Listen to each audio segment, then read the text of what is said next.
Vous êtes président de la Société des ingénieurs et scientifiques de France Côte d'Azur. Pouvez-vous nous la présenter? Cette société fédère l'ensemble des ingénieurs professionnels, qu'ils soient actifs ou retraités. Elle est déclinée en régions, dont IESF Côte d'Azur, où nous sommes aujourd'hui. Parmi les activités que nous faisons, nous avons des actions de promotion des métiers de l'ingénieur, des conférences, des visites et la journée nationale de l'ingénieur. Pouvez-vous nous en dire un peu plus sur cette journée nationale de l'ingénieur? Cette journée est même devenue mondiale, dont la date a été fixée au 4 mars. Chaque année, nous présentons aux élèves de Sophia Polytech une activité ciblée pour valoriser les métiers de l'ingénieur. Je remercie d'ailleurs le directeur de l'école, Sophia Polytech, pour mettre à disposition les locaux. Cette année, le thème retenu est « Quelle mobilité pour le futur ?», car les problèmes de déplacement sont devenus cruciaux de nos jours.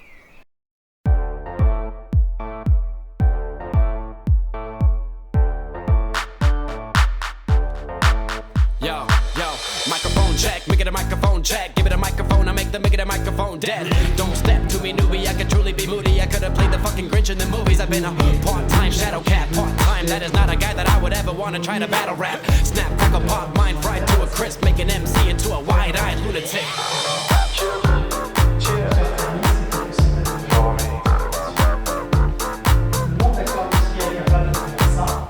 Mondialisation oblige, mobilité et développement économique sont très liés aujourd'hui. Le numérique peut-il nous aider à concevoir d'autres scénarios? Le numérique d'ailleurs, au départ,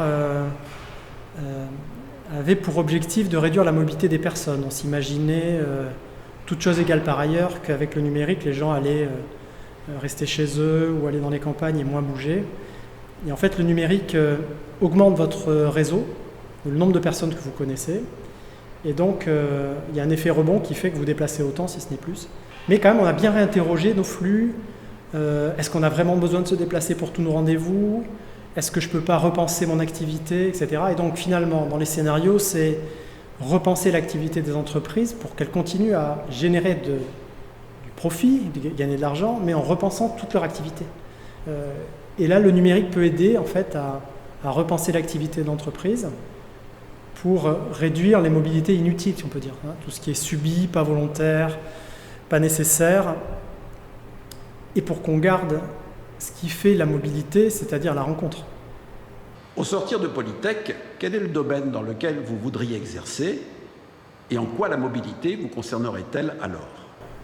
Alors, le secteur qui m'a toujours attiré et que je veux suivre, c'est l'espace, enfin, tout ce qui est spatial et aéronautique notamment. Et je pense qu'en parlant de mobilité spatiale, c'est le plus grand enjeu, c'est l'énergie. D'ailleurs, c'est le plus gros obstacle de la conquête de l'espace. Et donc, je crois que tous les aspects de la mobilité qui ont été cités dans cette conférence impactent forcément le domaine de l'espace ou le secteur spatial.